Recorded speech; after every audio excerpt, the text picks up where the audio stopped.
pumapasok siya.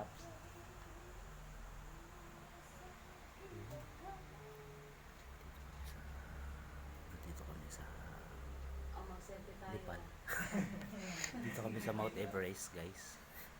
Dito tayo, guys. Dito po kami sa Baguio ngayon.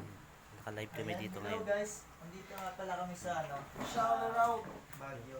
Yung buong team Shout out. namin is Shout out. Sana nakita kami sa USA. Nasa kami, nasa Little Baguio. And nakikita niyo yung mga lights. ngayon pababa kami ng Everest, guys. Buong team. Sana all may signal. Wala. Ay, naka-live. Hindi naman naka-live to, Wala na. naka-video lang.